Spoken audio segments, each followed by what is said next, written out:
ഇപ്പം ചില സ്റ്റുഡൻസ് ഒക്കെ ഫസ്റ്റ് അറ്റംപ്റ്റ് ആണ്, നെറ്റ് കിട്ടിയില്ല, ഇനി എഴുതുന്നില്ല എന്ന് പറയുന്ന ആളുകളൊക്കെ ഉണ്ട്.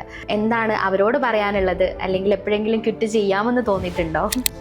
കിട്ട് ചെയ്യണം എന്നൊക്കെ തോന്നിയിട്ടുണ്ട്. നമ്മളൊരു പ്രത്യേക മാനസികാവസ്ഥയിലായിരിക്കും. ഇത് കണ്ടിന്യൂ ചെയ്യണോ അതോ കിട്ട് ചെയ്യണോ എന്ന് നമുക്ക് തീരുമാനിക്കാൻ പറ്റാത്ത. ഈ പറഞ്ഞ പോലെ ഒരു മദറിന്റെ റെസ്പോൺസിബിലിറ്റീസ് ഉണ്ട്. അറ്റ് ദ സെയിം ടൈം നമ്മൾ വർക്ക് എന്ന് പറയുമ്പോൾ നമ്മളൊന്നും കൂടെ റെസ്പോൺസിബിൾ ആവേണ്ട മറ്റൊരു മേഖലയാണ്. അപ്പൊ ഈ രണ്ട് സംഗതികളും ബാലൻസ് ചെയ്ത് പഠിച്ചത് ഇതുപോലൊക്കെ തന്നെ ആയിരിക്കും. നമുക്ക് പല കാര്യങ്ങളും നമ്മൾ ആലോചിച്ചിടങ്ങാറാവും. അപ്പൊ നമ്മുടെ ഫാമിലിക്ക് വേണ്ടി കൊടുക്കുന്ന ടൈമൊക്കെ കുറയും. അവർക്ക് വേണ്ടി കൊടുക്കാൻ നമ്മളതിൽ സമയം ഇല്ലാതായി പോകും. അത് മക്കളെ ശരിക്കും ബാധിക്കുകയൊക്കെ ചെയ്യും. പക്ഷെ ആദ്യമൊക്കെ മോൾക്ക് ഇടങ്ങാനുണ്ടായിരുന്നെങ്കിലും പിന്നെ അവളെ യൂസ്ഡ് ആയിരുന്നു. ഏറ്റവും കൂടുതൽ ഈ റെസ്പോൺസിബിലിറ്റീസിന്റെ ഇടയിൽ ബെനിഫിഷ്യൽ ആയിട്ട് തോന്നിയ ഫീച്ചർ ഏതാണ്? എനിക്ക് ഏറ്റവും കൂടുതൽ യൂസ്ഫുൾ ആയിട്ടുള്ളത് റെക്കോർഡഡ് ക്ലാസ്സസ് ആണ്. JRF ക്ലബ്ബ്, അതെനിക്ക് അറിയാതിരിക്കാൻ പറ്റില്ല. JRF ക്ലബ്ബാണ് നമുക്ക് എങ്ങനെ പഠിക്കാൻ പറ്റും എന്നുള്ളതൊക്കെ നമുക്ക് മനസ്സിലാവുന്നത്. Hello everyone, welcome to Aifer education. ലക്ഷ്യമുറച്ചതാണെങ്കിൽ പ്രതിസന്ധികൾ എന്ത് തന്നെ വന്നാലും നമുക്കിത് നേരിടാൻ പറ്റുമെന്ന് കേട്ടിട്ടുണ്ടാവല്ലേ? നിങ്ങളതിൽ വിശ്വസിക്കുന്നുണ്ടോ? ഇത്തവണത്തെ MCG എക്സാം എന്ന് പറയുന്നത് നല്ല ടഫായിരുന്നു അല്ലേ? എക്സാം കഴിഞ്ഞ് പുറത്തിറങ്ങിയ സ്റ്റുഡൻസിനോടൊക്കെ ചോദിക്കുന്ന സമയത്ത് all the dreams like twinkle stars എന്നൊക്കെയാണ് അവരതിന് റിപ്ലൈ തന്നിട്ടുണ്ടായിരുന്നത്. കാരണം സിലബസുമായിട്ട് യാതൊരു ബന്ധമില്ലാത്ത ഒരുപാട് ക്വസ്റ്റ്യൻസ് നമ്മളുടെ ആ ഒരു എക്സാമിൽ ഉണ്ടായിരുന്നു. ഇത്തവണ 6059 പേരാണ് UGC നെറ്റിൽ മാസ് കമ്മ്യൂണിക്കേഷൻ ആൻഡ് ജേർണലിസത്തിൽ എക്സാം എഴുതിയിട്ടുണ്ടായിരുന്നത്. അതിൽ 0.80% മാത്രമാണ് JRF ക്വാളിഫൈ ചെയ്തിട്ടുള്ളത്. ഇന്ന് എൻ്റെ കൂടെ ഉള്ളത് ഐഫറിൻ്റെ കൂടെ MCGയിൽ JRF ക്വാളിഫൈ ചെയ്തിട്ടുള്ള സഹലയാണ്. അപ്പോൾ നമുക്ക് ആദ്യം ഒന്ന് പരിചയപ്പെട്ടുകൊണ്ട് സ്റ്റാർട്ട് ചെയ്യാം. എനിക്ക് ഒരുപാട് പരിചയപ്പെടേണ്ട ആവശ്യമില്ല, നമ്മൾ കുറച്ച് നാളായിട്ട് ഒരുമിച്ചുള്ളതാണ്. അപ്പം ഓഡിയൻസിന് വേണ്ടിയിട്ട് ജസ്റ്റ് ഒന്ന് സെൽഫ് ഇൻട്രൊഡ്യൂസ് ചെയ്തിട്ട് സ്റ്റാർട്ട് ചെയ്യാം. അതിൽ ഏറ്റവും ഒരു സ്പെഷ്യാലിറ്റി എന്ന് പറയുന്നത് ഇത്രയും ടഫായിട്ടുള്ളൊരു എക്സാമിലാണ് JRF ക്വാളിഫൈ ചെയ്ത് ഇപ്പോൾ ഇവിടെ ഇരിക്കുന്നത്. അതിൻ്റെ ഒരു സന്തോഷം എന്തായാലും ഉണ്ടാവും.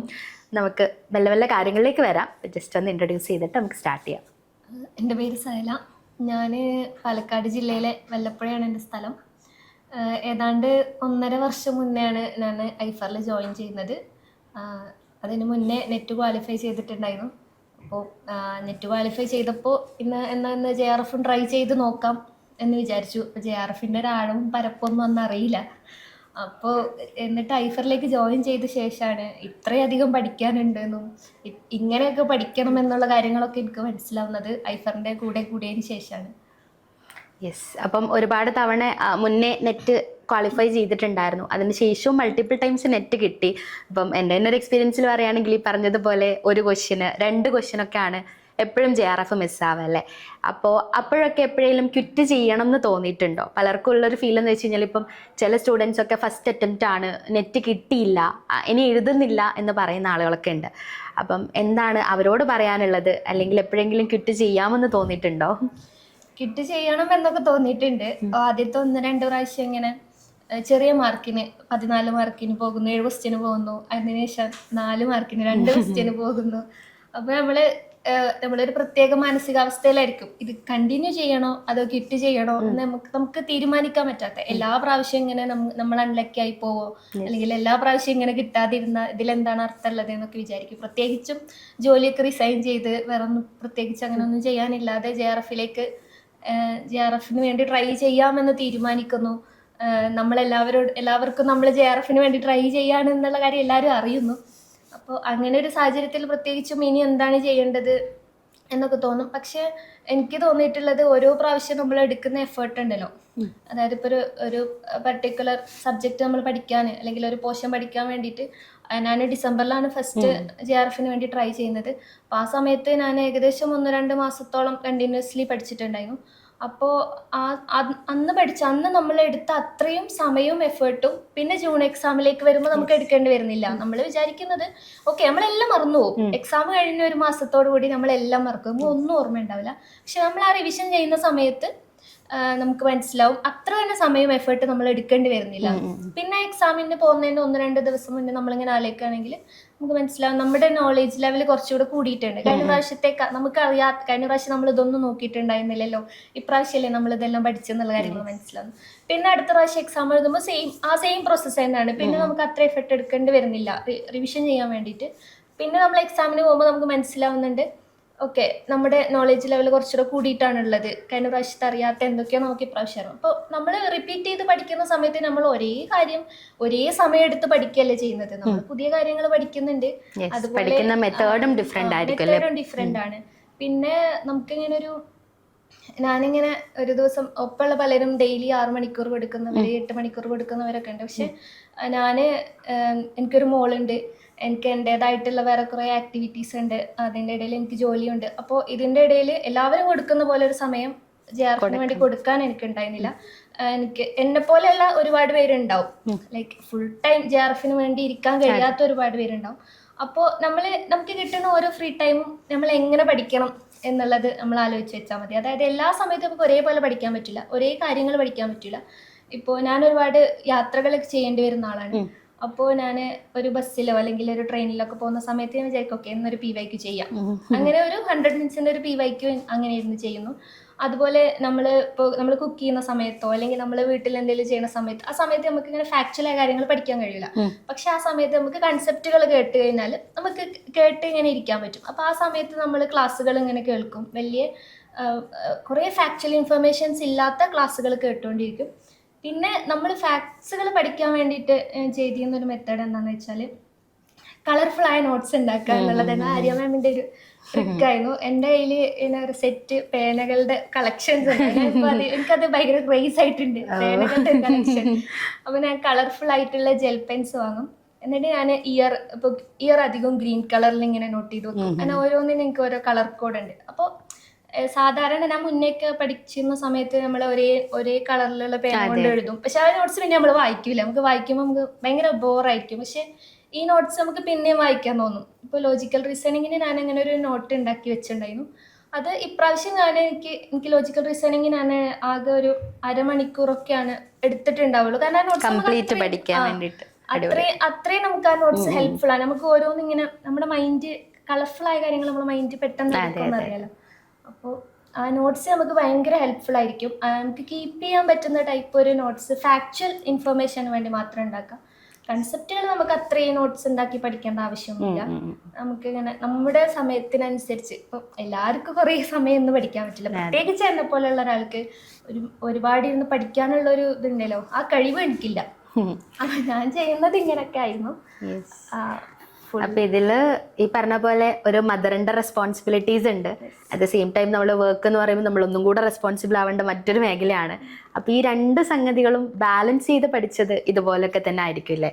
അതായത് കിട്ടുന്ന സമയങ്ങളിൽ എനിക്ക് തോന്നുന്നു പലരും ജോയിൻ ചെയ്യാത്ത അല്ലെങ്കിൽ പഠിക്കാൻ ഇതിലേക്ക് ഇറങ്ങാത്തതിൻ്റെ ഒരു പ്രധാന എക്സ്ക്യൂസ് ആയിട്ട് പറയുന്ന 2 കാരണങ്ങളാണ്. ഒന്ന്, എനിക്കൊരു കുട്ടിയുണ്ട്, അല്ലെങ്കിൽ ഞാൻ വർക്ക് ചെയ്യാണ്, അതുകൊണ്ട് സമയമില്ല എന്നുള്ളത്. പക്ഷെ ആ 2 റെസ്പോൺസിബിലിറ്റിയും കൂടെ പഠനവും മാനേജ് ചെയ്തപ്പം എന്തൊക്കെ സ്ട്രഗിൾസ് ആണ് ഇതിലുണ്ടായിരുന്നത്?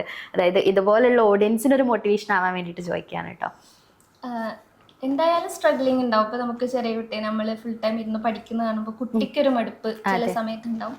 നമുക്ക് പല കാര്യങ്ങളിലും നമ്മൾ ആലോചിച്ച് ഇടങ്ങേറാവും. അപ്പോൾ നമ്മുടെ ഫാമിലിക്ക് വേണ്ടി കൊടുക്കുന്ന ടൈമൊക്കെ കുറയും, അവർക്ക് വേണ്ടി കൊടുക്കാൻ നമ്മളതിൽ സമയം ഇല്ലാതായി പോകും. അത് മക്കളെ ശരിക്കും ബാധിക്കുകയൊക്കെ ചെയ്യും. പക്ഷെ ആദ്യമൊക്കെ മോൾക്ക് ഇടങ്ങേറുണ്ടായിരുന്നെങ്കിലും പിന്നെ അവളെ യൂസ്ഡ് ആയിരുന്നു എന്നോട്.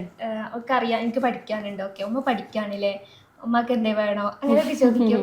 അതുപോലെ എന്നോട് ഇടയ്ക്ക് പറഞ്ഞിരുന്നു ഉമ്മ കുറച്ച് ദിവസം ഹോസ്റ്റലിൽ പോയി നിന്നോ പഠിക്കാൻ, സമാധാനത്തിൽ പഠിക്കാനാണോ. മോള് ഭയങ്കര സപ്പോർട്ടിങ് ആയിരുന്നു. ലാസ്റ്റ് ടൈം എക്സാം എഴുതുന്ന സമയത്ത് എക്സാമിൻ്റെ ഒരു ദിവസം മുന്നേ ആകെ മെൻ്റലി ബ്രേക്ക് ഡൗൺ ആയി. എന്തായാലും ഇത് കിട്ടൂല, ഒന്നും ആയിട്ടില്ല, വായിച്ചിട്ടൊന്നും ആയിട്ടില്ല എന്ന് പറഞ്ഞ് ഞാനിങ്ങനെ സ്റ്റക്കായി നിൽക്കുന്ന സമയത്ത് അവൾ എന്നിട്ട് എന്നോട് പറഞ്ഞ് ഉമ്മ ഇങ്ങനെ ഇടങ്ങേറായി നിൽക്കണമെന്ന് വെച്ചു. അപ്പൊ ഞാൻ പറഞ്ഞു എനിക്കറിയില്ല, ഞാൻ ഇതിലും തോൽക്കുന്ന തോന്നുന്നത് പറഞ്ഞു. അപ്പോൾ എന്നെ ഇങ്ങനെ കെട്ടിപ്പിടിച്ചിട്ട് പറഞ്ഞു ഇതിൽ ഉമ്മ എന്തായാലും ജയിക്കും, ഉമ്മ സങ്കടപ്പെടണ്ട, ഉമ്മ എന്തായാലും ജയിക്കും, ഉമ്മ കുറച്ച് നേരം റെസ്റ്റ് എടുക്കും, ഉമ്മ പഠിച്ച് ഒരുപാട് ടയേർഡായില്ലേ, ഉമ്മ കുറച്ച് നേരം റെസ്റ്റ് എടുത്തോന്ന് പറഞ്ഞു. അപ്പോൾ അവൾക്കറിയാം അവൾക്ക് എന്താണ് എഴുതുന്നതെന്നോ എന്ത് എക്സാം ആണ് എഴുതുന്നത് അതൊന്നും അവൾക്കറിയില്ല. പക്ഷെ അവൾക്കറിയാം ഞാൻ എന്തിനോ വേണ്ടി ട്രൈ ചെയ്യുന്നുണ്ട് എന്നുള്ള കാര്യം അവൾക്കറിയാം. അതിലവള് നല്ല സപ്പോർട്ട് ഹാപ്പിയാണ്. അവള് സ്കൂളിലേക്ക് മിഠായി. അടിപൊളി. പിന്നെ ഐഫറിലുള്ളൊരു പ്രിപ്പറേഷൻ എങ്ങനെയായിരുന്നു? ഈ പറഞ്ഞല്ലോ നമ്മളിപ്പോൾ 2024 മുതൽ ഐഫറിൻ്റെ കൂടെ ഉണ്ട്. എപ്പോഴും പഠിക്കാഞ്ഞിട്ടല്ല, നമുക്ക് ചെറിയ മാർക്കിനാണ് ആവുന്നത്, എന്നിട്ടും ക്വിറ്റ് ചെയ്തിട്ടില്ല, വീണ്ടും കണ്ടിന്യൂ ചെയ്തു. അത് ഐഫറിൻ്റെ കൂടെ തന്നെ ഉണ്ടായിരുന്നു. അപ്പോൾ ഐഫറിൽ എന്തൊക്കെ ഫീച്ചേഴ്സാണ്? ഇപ്പം നമ്മൾ ഒരുപാട് ഫീച്ചേഴ്സ് ഉണ്ട്. ഇപ്പോൾ ടെസ്റ്റുകളിൽ തന്നെ ഡിഫറെൻറ്റ് ടെസ്റ്റുകൾ, ഡെയിലി ടെസ്റ്റ് ഉണ്ട്, PYQ ഉണ്ട്, അതുപോലെ തന്നെ വീക്ക്ലി ടെസ്റ്റുകൾ വേറെ ഉണ്ട്, മന്ത്ലി ടെസ്റ്റുകളുണ്ട്, അതല്ലാത്ത വീഡിയോ ലെസൺസ് ഉണ്ട്, JRF ക്ലബ്ബുകളുണ്ട്.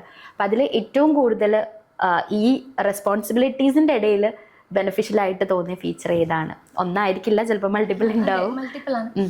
അതായത് ഏതാണ്ട് 1.5 വർഷമായല്ലോ ഐഫറിന്റെ കൂടെ ചേർന്നിട്ട്. അപ്പോൾ ഓരോ 6 മാസത്തിലും ഞാൻ എൻ്റെ സ്ട്രാറ്റജീസ് മാറ്റിയിരുന്നു.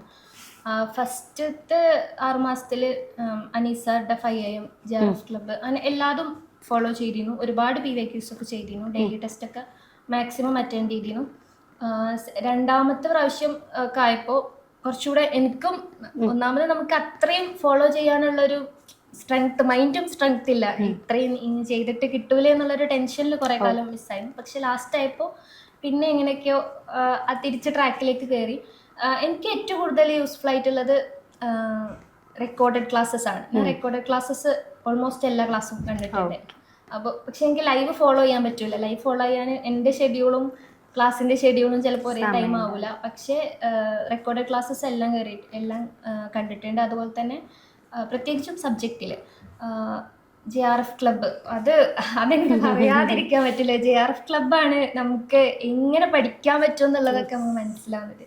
ഞാൻ എൻ്റെ സ്കൂൾ കാലഘട്ടത്തിലോ കോളേജിലോ ഒന്നും പഠിച്ചിട്ടില്ല എന്നാണ് ഇപ്പം എനിക്ക് മനസ്സിലാവുന്നത്. ഒന്നും പഠിച്ചിട്ടില്ല, പഠിക്കാൻ വേണ്ടിയിട്ട് ഒരു എഫേർട്ടും എടുത്തിട്ടില്ല എന്നുള്ളതാണ് മനസ്സിലാവുന്നത്. JRF ക്ലബ്ബ്, ആര്യ മാമിൻ്റെ JRF ക്ലബ്ബ് പ്രത്യേകിച്ചും ആര്യ മാമിൻ്റെ ക്ലബ്ബിൽ കയറുമ്പോഴാണ് നമുക്കൊക്കെ അന്നന്ന് എടുത്തത് അങ്ങനെ കുറേ സമയം എഫേർട്ട് ഇടേണ്ടി വരുന്നൊന്നുമില്ല. മാമിൻ്റെ ക്ലാസ് കഴിയുന്നു, ജസ്റ്റ് PPT നോക്കുന്നു, ക്ലാസ്സിന് തൊട്ട് മുന്നേ PPT നോക്കുന്നു, പിന്നെ മാം ക്വസ്റ്റ്യൻ ചോദിക്കുന്നു, ആൻസർ ചെയ്യുന്നു. ആ ഒരു പ്രോസസ്സ് ഭയങ്കര രസമായിരുന്നു. അല്ല, അല്ലെങ്കിൽ നമുക്ക് പഠിക്കല് ബോറായിരിക്കില്ലേ? കാരണം ഞാൻ വിചാരിച്ചു നിങ്ങളൊക്കെ ഒരു സംഭവമാണെന്ന് എനിക്ക് മനസ്സിലായത് ഇപ്പം എന്ന് വിചാരിച്ചു കഴിഞ്ഞാൽ, ഞാനൊരു ഓൺലൈൻ മീറ്റിംഗ്സ് ഒക്കെ അറ്റൻഡ് ചെയ്യാറുണ്ട്. പക്ഷെ ഒരു ഓൺലൈൻ ക്ലാസ് ഞാനൊരു 2 hours അറ്റൻഡ് ചെയ്തപ്പോഴാണ് എനിക്ക് മനസ്സിലായത് നിങ്ങളൊക്കെ ഭയങ്കര സംഭവങ്ങളാണെന്നുള്ളത്. കാരണം ഞാനിപ്പോൾ 2 മണിക്കൂർ ഒരു ക്ലാസ് മാത്രം എടുക്കുകയാണെങ്കിൽ അതൊരിക്കലും ഇൻട്രസ്റ്റിംഗ് ആവുമെന്ന് എനിക്കും തോന്നിയിട്ടില്ല. ലൈക്ക് അത് നമ്മൾ പഠിപ്പിക്കുക, അതിൽ ക്വസ്റ്റ്യൻ ചോദിക്കുക. ഐഫറിൽ എല്ലാ ക്ലാസ്സുകളും അങ്ങനെ തന്നെയാണ് പോകുന്നത്. അല്ലെങ്കിൽ അത് ഭയങ്കര ബോറിംഗ് ആയിരിക്കുന്നു പിന്നെ എനിക്ക് തോന്നിയിട്ടുണ്ട്. അപ്പം അങ്ങനെയാണ് ഇങ്ങനെ ഡെവലപ്പ് ചെയ്തത്. അത് ഭയങ്കര കോപ്പറേറ്റീവ് ആയിരുന്നു. നിങ്ങളൊക്കെ ആ ഒരു എന്താ പറയുക, പെട്ടെന്ന് ആൻസർ അറിയുമ്പോൾ അത് ഭയങ്കര സന്തോഷമാണ്. യെസ്. പിന്നെ പേപ്പർ 1 പൊതുവെ എല്ലാവരും ടഫായിട്ട് പറയുന്ന ഒരു ഇതാണല്ലോ. എസ്പെഷ്യലി ബാക്ക്ഗ്രൗണ്ടും വേറെ ആണല്ലേ, അതായത് ഡിഗ്രി വേറെ ആണ്, അതുപോലെ തന്നെ PG ഡിഗ്രി സോഷ്യോളജിയിൽ, PG മാസ് കമ്മ്യൂണിക്കേഷനിൽ ചെയ്തു. അപ്പോൾ ഒന്ന് മാസ് കമ്മ്യൂണിക്കേഷനും ചാലഞ്ചിങ് ആയിരിക്കും കുറേ കൺസെപ്റ്റ് പഠിക്കാൻ വേണ്ടിയിട്ട്. അതിൽ റെക്കോർഡിംഗ് ക്ലാസ്സുകൾ ഹെൽപ്പ് ചെയ്തു. അതുപോലെ തന്നെ പേപ്പർ 1 എങ്ങനെയായിരുന്നു? പലരും ടഫായിട്ട് പറയുന്ന ടോപ്പിക്കാണ്, കാരണം ചിലപ്പോൾ നമ്മൾ ഫസ്റ്റ് ആയിട്ടായിരിക്കും അതിൽ പല ടോപ്പിക്കുകളും കേൾക്കുന്നുണ്ടാവുക. അപ്പം അതിൻ്റെ ഒരു പ്രിപ്പറേഷൻ എങ്ങനെയായിരുന്നു? പേപ്പർ 1 അനീസാർ ഒരുപാട് ഹെൽപ്പ് ചെയ്തിട്ടുണ്ട്. പ്രത്യേകിച്ച് ലോജിക്കൽ റീസണിങ് ആണ് എനിക്കൊരു തരത്തിലും ഒരു ബേസും ഇല്ലാത്ത ഒരു ചാപ്റ്റർ എന്ന് പറഞ്ഞാൽ ലോജിക്കൽ റീസണിങ് ആയിരുന്നു. അത് ഞാൻ വേറെ ഒരു പ്രിപ്പറേഷനും ചെയ്തിട്ടില്ല. അനീസാർ ക്ലാസ് കേൾക്കുന്നു, നോട്ട് എഴുതുന്നു, അത് മാത്രമാണ് എൻ്റെ പ്രിപ്പറേഷൻ. വേറെ ഒരുപാട് PYQs ഞാൻ അതിൽ അറ്റൻഡ് ചെയ്തിട്ടില്ല. സാറ് പറയും ഈ ക്വസ്റ്റ്യനെ വരുള്ളൂ, അതുപോലെ ചോദിക്കാറുണ്ടല്ലേ, എക്സാമ്പിൾസ് ഒക്കെ അതുപോലെ ചോദിച്ചിട്ടുണ്ട് ക്വസ്റ്റ്യൻസ് ഒക്കെ. പിന്നെ മാത്സ് എങ്ങനെ ചെയ്യാന്ന് വെച്ചാൽ, മാത്സ് പ്രത്യേകിച്ച് MCJ മാത്സ് എന്ന് പറഞ്ഞാൽ ഒരു 8 പ്രാവശ്യം എക്സാം എഴുതിയാൽ ഒരു പ്രാവശ്യമാണ് നമുക്ക് ഭയങ്കര കോംപ്ലിക്കേറ്റഡ് ആയ ഒരു മാത്സ് ചോദിച്ചു എന്ന് എനിക്ക് തോന്നിയിട്ടുള്ളത്. ബാക്കിയുള്ളത് അനീസറുടെ ഇപ്പോൾ റെക്കോർഡഡ് സെഷൻസിൽ വന്ന് അതിലെ ഇക്വേഷൻസും ആ പ്രോബ്ലംസ് നമ്മൾ ചെയ്തിട്ടുണ്ടെങ്കിൽ നമുക്ക് അറ്റൻഡ് ചെയ്യാൻ പറ്റുന്ന മാത്സേ നമ്മളോട് ചോദിക്കും. DI പ്രത്യേകിച്ചും ഡാറ്റ ഇന്റർപ്രിട്ടേഷൻ നമ്മൾ ആ സെഷൻസ് അറ്റൻഡ് ചെയ്തിട്ടുണ്ടെങ്കിൽ അതിൽ നമ്മൾ ചെയ്ത പ്രോബ്ലംസിന്റെ അതേ ഫോർമാറ്റ് നമ്മളോട് ചോദിച്ചിട്ടുള്ളൂ എന്നാണ്. അങ്ങനെ ഒരു പാറ്റേൺ ഫോളോ ചെയ്യുന്നുണ്ടെന്നാണ് ഞാൻ മനസ്സിലാക്കുന്നത്. കാരണം അതിൽ 5 എനിക്ക് തോന്നുന്നു JRF നേടിയിട്ടുള്ള സരിതയൊക്കെ അതിൽ 5 കറക്റ്റ് ആക്കിയിട്ടുണ്ടായിരുന്നു. അതിൻ്റെ ഒക്കെ ഒരു സംഗതി ഇതാണ്, നമ്മളൊരു പാറ്റേൺ അല്ലെങ്കിൽ ആ ഒരു പെർട്ടിക്കുലർ സാധനം പഠിച്ചു വെച്ച് കഴിഞ്ഞാൽ അത് റിപ്പീറ്റ് ചെയ്യാണ്, അതല്ലാതെ ഒരുപാട് കോംപ്ലിക്കേറ്റഡ് ആക്കുന്നില്ല എന്നുള്ളൊരു സംഗതി ഉണ്ടല്ലേ. മാത്തമാറ്റിക്കൽ റീസണിങ്ങും അതേപോലെ തന്നെ എന്തായാലും ഒരു 3 ക്വസ്റ്റ്യൻ ഒക്കെ നമ്മൾ ചെയ്ത അതേ ഫോർമാറ്റിലുള്ളതാണ് വരിക. ഒരു 2 എണ്ണമൊക്കെ പുറത്തുനിന്ന് എന്തായാലും. അതെ, അത് പിന്നെ എന്തായാലും കുറച്ചുണ്ടാവണമല്ലോ എന്നുള്ളതല്ലേ. യെസ്, പിന്നെ ചോദിക്കാൻ ഇത്രയും ടഫായിട്ടുള്ള ഒരു എക്സാമാണ്. ലൈക്ക് നമ്മളിപ്പം നോക്കുകയാണെങ്കിൽ നമുക്ക് പല ക്വസ്റ്റ്യൻസും, ഈവൻ ഞാൻ പോലും ഇത്രയും എക്സാം എക്സ്പീരിയൻസ് ഉണ്ടായിട്ട് പോലും ഞാൻ ഇത് വേറെ പേപ്പർ ആയിപ്പോയോ എന്നൊക്കെ കോഡൊക്കെ ഡബിൾ കൺഫേം ചെയ്ത് അത്രയും ടഫായിരുന്നു എക്സാം. അതുപോലെ തന്നെ എല്ലാവർക്കും വില്ലനായിട്ട് ഫീൽ ചെയ്തിട്ടുള്ള അസേഷൻ റീസൺ കയറി വന്നു. അപ്പം ഇതൊക്കെ ഉണ്ടായിട്ടും ക്വാളിഫൈ ചെയ്യാൻ എന്തായിരിക്കും റീസണിൽ ഫീൽ ചെയ്തിട്ടുള്ളത്? എനിക്ക് തോന്നുന്നു ചിലപ്പോൾ ക്വസ്റ്റ്യൻ ഒരുപാട് എക്സാം എഴുതിയതിന്റെ അനുഭവത്തിൽ നമ്മൾ ക്വസ്റ്റ്യൻസിനെ അപ്രോച്ച് ചെയ്യുന്ന സാധനം എലിമിനേഷൻ മെത്തേഡിലൂടെയാണ് കുറെ ക്വസ്റ്റ്യൻസ് ചെയ്തത്. അപ്പോൾ അതിനുള്ള ഒരുപാട് പോസിബിലിറ്റി എക്സാമിൽ ഉണ്ടായിരുന്നു അല്ലേ? നമുക്ക് എന്തെങ്കിലുമൊക്കെ എവിടെയെങ്കിലുമൊക്കെ കണക്ട് ചെയ്യാൻ പറ്റുന്ന സാധനങ്ങൾ ഉണ്ടെങ്കിൽ നമ്മളിങ്ങനെ ആലോചിക്കും. അതേപോലെ നമ്മൾ പിരീഡ് ആലോചിച്ച് ഈ പീരീഡിൽ ഇങ്ങനെ ഉണ്ടാവാൻ ചാൻസ് ഉണ്ടോ എന്നൊക്കെ ആലോചിച്ച് അങ്ങനെ എലിമിനേഷൻ മെത്തേഡിലൂടെയാണ് കുറെ ക്വസ്റ്റ്യൻസിന് ടാക്കിൾ ചെയ്തത്. അതായിരിക്കണം അല്ല, എന്നിട്ടും ഇത്തവണയും പോവോ മിസ്സാവോ എന്നുള്ളൊരു ഇതിലായിരുന്നു. അപ്പൊ ആ റിസൾട്ട് നോക്കാൻ പറ്റിയതിൽ, അത് അറിയിക്കാൻ പറ്റിയതിലൊക്കെ ഞാൻ ഒരുപാട് ഹാപ്പിയാണ്. പിന്നെ എപ്പോഴും ചോദിക്കുന്ന കാര്യമാണ്, ഞാനിപ്പോൾ ഈയിടെയായിട്ട് എല്ലാവരോടും ചോദിക്കുന്ന കാര്യമാണ്, നമ്മളുടെ ഐഫറിൻ്റെ ഒരു മോട്ടോ അല്ലെങ്കിൽ ടാഗ് ലൈൻ എന്ന് പറയുന്നത് ഹാപ്പി വേ ടു ലേൺ എന്നുള്ളതാണ്. അത് എത്രത്തോളം എക്സ്പീരിയൻസ് ചെയ്യാൻ പറ്റിയിട്ടുണ്ട്? ശരിക്കും ഞാൻ ഇത്ര എൻജോയ് ചെയ്തിട്ട് ഇതുവരെ പഠിച്ചിട്ടില്ല. സത്യമായിട്ടും ലേണിംഗ് ഇത്രയും എൻജോയിങ് ആണെന്ന് എനിക്ക് മനസ്സിലായത് ഈ JRF-നുള്ള പ്രിപ്പറേഷനിലാണ്. ഞാൻ പറഞ്ഞല്ലോ ഭയങ്കര കളർഫുൾ ആയിട്ടുള്ള അതുമല്ല, ഞാൻ നമ്മളുടെ സബ്ജക്റ്റിൽ നമുക്ക് കിട്ടാവുന്ന ഏറ്റവും വലിയ ക്വാളിഫിക്കേഷൻ ആണ് JRF. അതിലാണ് ഇത്രയും എൻജോയ് ചെയ്ത് പഠിക്കാനുള്ള പലർക്കും ഒരു അത്ഭുതമായിരിക്കും. ലൈക്ക് നമ്മൾ പറയുന്നതിനേക്കാളും അത് എക്സ്പീരിയൻസ് ചെയ്തിട്ടുള്ള ആളുകൾ പറയുമ്പം അത് കുറച്ചും കൂടെ ഉപകാരപ്പെടുന്നുള്ളതാണ്. അതെ, നമ്മള് പഠിച്ചു തുടങ്ങിക്കഴിഞ്ഞാൽ ആ ട്രാക്കിലേക്ക് കയറി കഴിഞ്ഞാൽ പിന്നെ അതൊരു എൻജോയിങ് പ്രോസസ്സ് തന്നെയാണ്. ഓരോ സമയം നമ്മൾ പഠിക്കുന്നതും എക്സോസ്റ്റിംഗ് ആവും, എല്ലാവരും എക്സോസ്റ്റിംഗ് ആവും, നമ്മൾ എന്ത് ചെയ്താലും എക്സോസ്റ്റിംഗ് ആവുമല്ലോ. പക്ഷെ എന്നാലും പഠിച്ചു കഴിഞ്ഞപ്പോൾ എക്സാം കഴിഞ്ഞാൽ നമുക്കൊരു ശൂന്യത ഇരിക്കും. എന്തെങ്കിലുമൊക്കെ ഒന്ന് വായിക്കണമല്ലോ, എന്തെങ്കിലുമൊക്കെ ഒന്ന് കേൾക്കണമല്ലോ എന്നുള്ള ഒരു തോട്ട്സ് ഒക്കെ ഉണ്ടാവും. അപ്പോൾ എനിക്ക് ശരിക്കും ഞാൻ ഐഫറിൽ കയറിയ ശേഷമാണ് ഇത്രയും എൻജോയ് ചെയ്ത് പഠിക്കാൻ പറ്റും എന്നുള്ള ഒരു കാര്യം ഞാൻ മനസ്സിലാക്കുന്നത്. ഞാൻ മുന്നേ ഒന്നും പഠിച്ചിട്ടേ ഇല്ല. ഞാൻ എന്നെ തന്നെ വിലയിരുത്താൻ എനിക്ക് മനസ്സിലാവുന്നുണ്ട്. ഞാൻ എഫേർട്ട് എടുത്തിട്ട് ഒന്നും ചെയ്തിട്ടില്ല. എന്തെങ്കിലുമൊക്കെ കുറച്ചെങ്കിലും എഫേർട്ട് എടുത്തത് ഐഫറിൽ വന്ന ശേഷം. എങ്ങനെ എഫേർട്ട് എടുക്കുക എന്നുള്ളത് മനസ്സിലാവലും കൂടെയാണ്. എങ്ങനെയാണ് പഠിക്കുക എന്നുള്ളത് നമുക്ക് മനസ്സിലാവണം. അത് ഇപ്പോൾ ഐഫറിലെ മെന്റേഴ്സ് ആണെങ്കിൽ എങ്ങനെ പഠിക്കാന്നുള്ളത് നമുക്ക് പഠിപ്പിച്ചു തരുന്നുണ്ട്. മറ്റു നമ്മൾ പഠിക്കുന്നതൊക്കെ എന്നത് പഠിക്കണം എന്ന് നമ്മളോട് പറയാന്നുള്ളത്, അത് എങ്ങനെയാണ് പഠിക്കുന്നത്, ഓരോന്നും ഏത് പ്രോസസ്സിലൂടെയാണ് നമ്മൾ പഠിക്കേണ്ടത് എന്നുള്ളത് നമുക്കറിയില്ലല്ലോ. പ്രത്യേകിച്ച് നമ്മളെ സബ്ജക്റ്റിൽ ഭയങ്കര വാസ്റ്റ് ആയ ഒരു സബ്ജക്ട്, എന്ത് ചോദിച്ചാലും ഔട്ട് ഓഫ് സിലബസ് ആണെന്ന് പറയാൻ പോലും പറ്റാത്ത ഒരു സബ്ജക്റ്റാണ്. ശരി, എന്ത് വേണമെങ്കിലും ചോദിക്കാം എന്നുള്ളതാണ് നമ്മളുടെ ലൈക്ക് ഒരു സിലബസ് ഉണ്ടെങ്കിലും സിലബസ് ഈസ് എ ലൈ എന്നൊക്കെ പറയുന്ന ഒരു അവസ്ഥയാണ്. കാരണം അതിൽ നിന്നല്ല നമുക്ക് ചോദിക്കുന്നതെന്ന് ഫീൽ ചെയ്യും. പിന്നെ ഈ പറഞ്ഞതുപോലെ ജേർണലിസം ആണ്, ഇന്റർ ഡിസിപ്ലിനറി ആയിട്ടുള്ള പല ഡിസിപ്ലിൻസ് ആയിട്ട് മീൻസ് ബാക്കിയുള്ള ഡിസിപ്ലിൻസ് ആയിട്ട് കണക്ഷൻസ് ഉള്ളത് കൊണ്ട് തന്നെ എന്തും ചോദിക്കാം എന്നുള്ളൊരു മോഡലിൽ തന്നെയാണ് ഇത്തവണയൊക്കെ എക്സാം ക്വസ്റ്റ്യൻസ് ഒക്കെ ചോദിച്ചിട്ടുണ്ടായിരുന്നത്. പിന്നെ ഇനി ഈ ഒരു ടേമിൽ ജൂൺ 2026 JRF ക്വാളിഫൈ ചെയ്യാൻ ആഗ്രഹിക്കുന്നവരോട് എസ്പെഷ്യലി MCGയിൽ എന്താണ് ശാലക്ക് കൊടുക്കാനുള്ളൊരു ടിപ്പ് അല്ലെ മോട്ടിവേഷൻ എന്താണ്? എനിക്ക് ഫസ്റ്റ് പറയാനുള്ളത്, എനിക്ക് കിട്ടിയിട്ടുണ്ടെങ്കിൽ എല്ലാവർക്കും കിട്ടും, അതാണ് എനിക്ക് ഫസ്റ്റ് പറയാനുള്ളത്. നമ്മൾ ടയേർഡ് ആവാതിരിക്കുക, എക്സോസ്റ്റഡ് ആവാതിരിക്കുക. നമ്മളെ തന്നെ വിലയിരുത്തുമ്പോൾ നമുക്ക് മനസ്സിലാവും നമ്മുടെ നോളേജിൽ ഉണ്ടാകുന്ന മാറ്റങ്ങൾ എന്താണെന്നുള്ളത് നമുക്ക് മനസ്സിലാവും. ഒരു പോയിന്റ് എത്തിക്കഴിഞ്ഞാൽ പിന്നെ നമ്മളെ അങ്ങനെ ആർക്കും തടയാൻ പറ്റില്ല. നമ്മൾ ആ ഒരു ഉണ്ടല്ലോ, ആ ഒരു ലൈന് നമ്മൾ ബ്രേക്ക് ചെയ്യും. ആ നോളേജ് ലെവലിലേക്ക് നമ്മൾ എത്തിക്കഴിഞ്ഞു കഴിഞ്ഞാൽ പിന്നെ എന്തായാലും നമുക്ക് ക്വാളിഫൈ ചെയ്യാൻ പറ്റും. പിന്നെ ഓരോ പ്രാവശ്യം ഒരേ എഫേർട്ട് നമ്മൾ എടുക്കേണ്ടി വരില്ല. എന്തായാലും നെക്സ്റ്റ് ടൈം നിങ്ങൾ എഫേർട്ട് എടുക്കുന്ന സമയത്ത് നിങ്ങൾക്ക് എടുക്കുന്ന എഫേർട്ടിൻ്റെ സമയം കുറയും. അതുപോലെ തന്നെ നിങ്ങൾക്ക് കുറച്ചുകൂടെ അധികം പഠിക്കാൻ പറ്റും.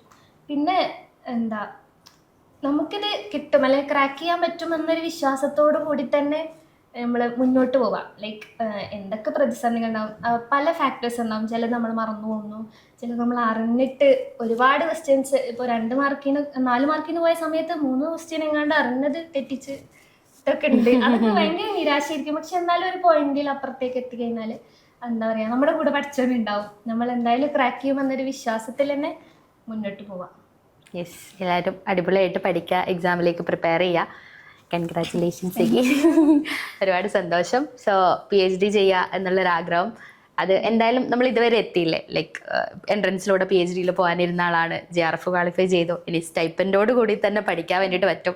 ഒക്കെ ഭയങ്കര പ്രൗഡായിട്ടുള്ള മൊമെന്റ് ആണല്ലേ. മൊത്തത്തിൽ എന്താണ് ഫാമിലി ഒക്കെ റിയാക്ഷൻസ് ഒക്കെ കിട്ടിയതിന് ശേഷം? എല്ലാവരും ഭയങ്കര ഹാപ്പിയാണ്, ഭയങ്കര എക്സൈറ്റഡ് ആണ്.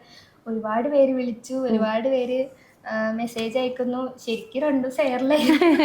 അല്ല അത് ശരി, അത് ക്വാളിഫൈ ചെയ്ത് കഴിഞ്ഞാൽ മറ്റേ കഫച്ചേട്ടായൊക്കെ പറഞ്ഞിരുന്നു ഫുള്ള് മെസ്സേജ് വന്നിട്ട് ഫോണൊക്കെ ജാമായി പോയി എന്നുള്ള രീതിയിലൊക്കെ. അതും ഒട്ടും എക്സ്പെക്ട് ചെയ്യാത്ത ഏറ്റവും എഴുതിയ എക്സാമിൽ ഏറ്റവും ടഫ് അതിൽ തന്നെ ക്വാളിഫൈ ചെയ്തില്ലേ. എനിവേസ് അടിപൊളി ആവട്ടെ, PhD ജേണി പെട്ടെന്ന് ജോയിൻ ചെയ്യാം. അടിപൊളി ആവട്ടെ. Thank you.